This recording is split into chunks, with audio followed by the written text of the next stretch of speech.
2 Corinthians chapter 10 in the Passion Translation. Paul's defense of his ministry.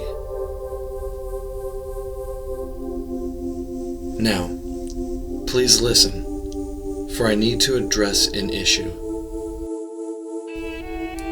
I'm making this personal appeal to you by the gentleness and self-forgetfulness of Christ. I am the one who is humble and timid when face to face with you, but bold and outspoken when a safe distance away.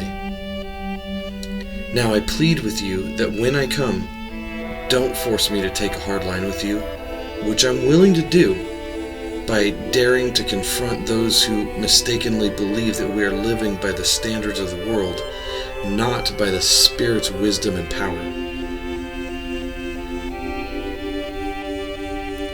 For although we live in the natural realm, we don't wage a military campaign employing human weapons, using manipulation to achieve our aims.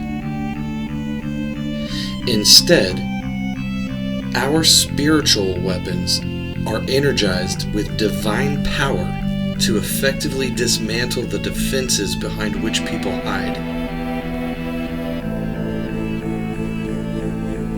We can demolish every deceptive fantasy that opposes God and break through every arrogant attitude that is raised up in defiance of the true knowledge of God. We capture, like prisoners of war, every thought, and insist that it bow in obedience to the Anointed One.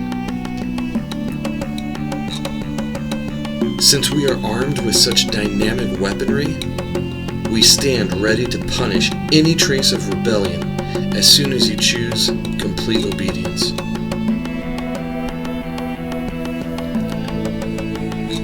Paul responds to criticism. You seem to always be looking at people by their outward appearances. If someone is confident that he belongs to Christ,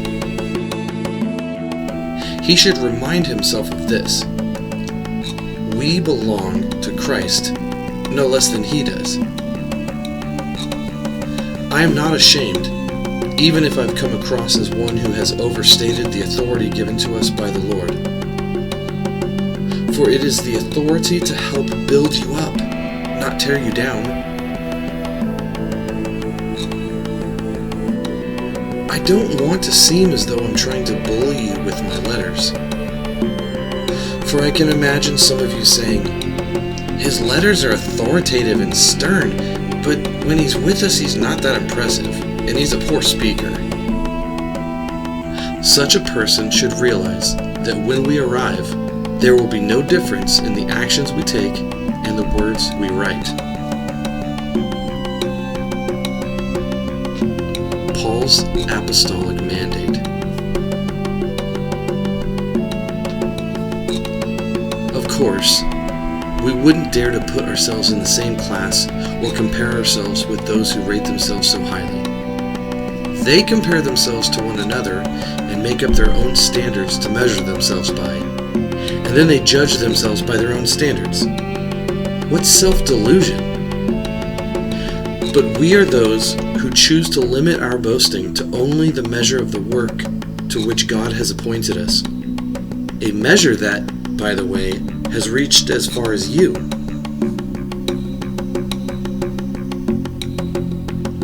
And since you are within our assigned limits, we didn't overstep our boundaries of authority by being the first to announce to you the wonderful news of the Anointed One. We're not trying to take credit for the ministry done by others, going beyond the limits God set for us.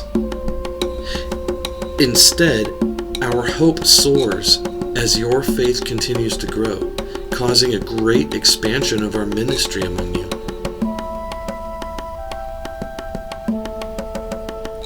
Then we can go and preach the good news in the regions beyond you without trespassing on the ministry sphere of other laborers and what they have already done. For the one who boasts must boast in the Lord. So let's be clear. To have the Lord's approval and commendation is of greater value than bragging about oneself.